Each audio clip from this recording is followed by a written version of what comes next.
Они называют его камнем с небес. Миллионы людей ежегодно отправляются в Мекку только для того, чтобы прикоснуться к нему, поцеловать его и обойти вокруг него. Но вот вопрос, который никто не хочет задавать. Почему ислам, религия, которая утверждает, что отвергает идолопоклонство, проводит один из своих самых священных ритуалов вокруг камня?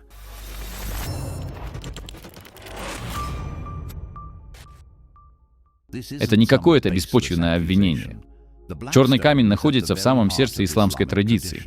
Но когда углубляешься в его историю, его языческие истоки и в то, что на самом деле говорится в исламских текстах, правда становится неудобной.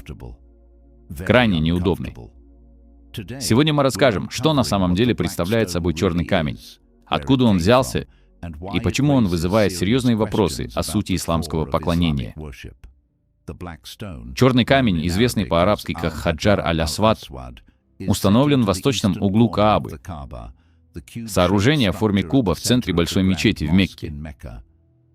Мусульмане всего мира во время молитвы смотрят на Каабу. И тем, кто совершает паломничество, предписывается обойти ее 7 раз. Но черный камень — это не просто достопримечательность. Он имеет священный статус. Мусульмане верят, что он произошел из рая. Изначально был белоснежным, но почернел из-за грехов человечества. Он размером с дыню, разломан на несколько частей и скреплен серебряной рамкой. Во время ритуалов хаджа и умры паломники пытаются поцеловать камень или прикоснуться к нему, подражая пророку Мухаммеду. Откуда взялся этот ритуал? Согласно Сахих аль-Бухари 16:10 и Сахих Муслим 12:70, Мухаммед лично целовал черный камень. Этот акт стал частью исламских обрядов паломничества. В более поздних преданиях, таких как Джами аль-Тирмизи 961, записано, что в день воскрешения у черного камня появятся 2 глаза, которыми он будет видеть, и язык, которым он будет говорить, и он будет свидетельствовать в пользу каждого, кто прикоснулся к нему с истиной. Это не метафора. Согласно исламским верованиям, этот камень в буквальном смысле заговорит в судный день. Даже Умар ибн аль-Хаттаб, второй халиф ислама, цитируется в Сахих аль-Бухари 15:97. «Поистине мне известно, что ты только камень, сам по себе не приносящий ни вреда, ни пользы. И если бы я не видел, как целует тебя пророк, то и я не стал бы целовать тебя». Это не второстепенный фольклор. Это основные исламские источники. И каждый год миллионы людей совершают этот ритуал. Черный камень почитается, его целуют и чествуют. Не из соображений гигиены, не из-за истории, а из-за предполагаемых духовных заслуг. Но вот в чем проблема.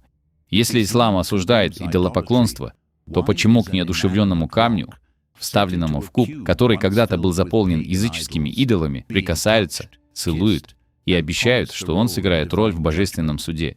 И вот тут-то и начинается более глубокая проблема. Задолго до рождения Мухаммеда Кааба была центром языческого культа в Аравии. Она не была монотеистической святыней. Это был политеистический центр, наполненный идолами племенных богов и духов. Сама исламская традиция признает это. Согласно Сахих аль-Бухари 24:78, в Каабе когда-то находилось 360 идолов, по одному на каждый день лунного года. И черный камень был изобретен не Мухаммедом. Языческие племена уже веками почитали его. Этот камень, вероятно, служил Баитилом, священным камнем, в котором, как считалось, обитали божества, распространенным объектом поклонения в доисламской Аравии и на всем Древнем Ближнем Востоке. Ранние арабские язычники обходили Каабу, возносили молитвы и совершали ритуалы, многие из которых Мухаммед сохранил, лишь переосмыслив их в рамках исламского повествования. Исламский историк Аль-Азраки в своей работе «Ахбар Макка» подтверждает, что язычники почитали черный камень и прикасались к нему во время своих паломничеств. И даже установка камня в стены Каабы была осуществлена в ранние годы жизни Мухаммеда, еще до того, как он стал пророком. Когда племена курайшитов останавливали святилище, Мухаммед помогал устанавливать его, но традиция и почитание уже были установлены. Что это значит? Это означает, что суть одного из самых священных ритуалов ислама, целование черного камня, обхода Каабы, берет свое начало в язычестве, а не в монотеизме. Это не были божественные заповеди, ниспосланные с небес. Это были существующие религиозные практики, измененные и обретшие новый смысл. И дело не только во влиянии. Речь идет о преемственности. Тот же камень, то же место, те же физические ритуалы, сохранившиеся под другим теологическим ярлыком. Но объект остается прежним. Ислам провозглашает себя чистейшей формой монотеизма, бескомпромиссным в своем неприятии идолов, изображений или физических объектов поклонения. Коран ясен. Нет никого подобного ему. Не взывай вместо Аллаха к тому, кто не приносит тебе пользы и не причиняет тебе вреда. И все же миллионы мусульман выстраиваются в очередь, чтобы поцеловать камень, который не может ни говорить, ни действовать, пока, предположительно, в судный день у него не появится язык. Ислам яростно осуждает христианское почитание креста, обвиняя их в идолопоклонстве. Но в чем отличается целование камня, который, как считается, пришел из рая и будет свидетельствовать в судный день? Как может камень почитаться пророком? Как можно кружить вокруг него во время священных ритуалов? Считать, что он обладает силой суждения, но при этом не быть объектом религиозного поклонения? Если отбросить ярлыки и посмотреть на поведение, то реальность становится очевидной. Это функциональное идолопоклонство. Действие настолько точно отображает языческое почитание камней, что разделить их становится почти невозможно. Ислам настаивает на том, что Бог находится за пределами формы, но приписывает божественный статус черному камню с глазами и голосом, обещающим ходатайство. Это не монотеизм. Это мифология, обернутая в теологию. Библия не оставляет места для споров, когда речь заходит о поклонении физическим объектам. С самого начала Бог предельно ясно изложил свою позицию в отношении идолопоклонства. Не делай себе кумира и никакого изображения, не поклоняйся им и не служи им. Бог не просто запрещает поклоняться ложным богам. Он запрещает даже использовать физические предметы в актах поклонения. Ни резных икон, ни священных камней, ни реликвий, к которым можно прикоснуться или поцеловать за духовные заслуги.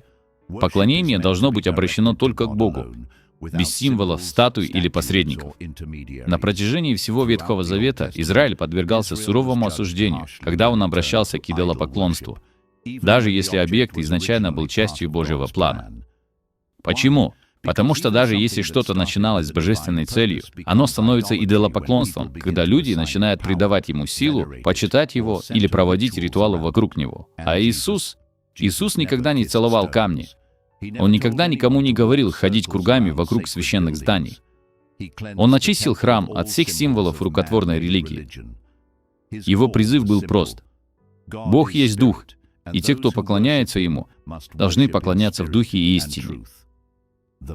Черный камень не спасет вас, но Иисус может. Он не требует ритуалов. Он отдал свою жизнь. Он не живет в здании. Он победил смерть. Настоящий краеугольный камень веры не оправлен в серебро. Он ходил среди нас, умер за нас и воскрес. Поэтому спросите себя, преклоняетесь ли вы перед камнем или строите свою жизнь на истине?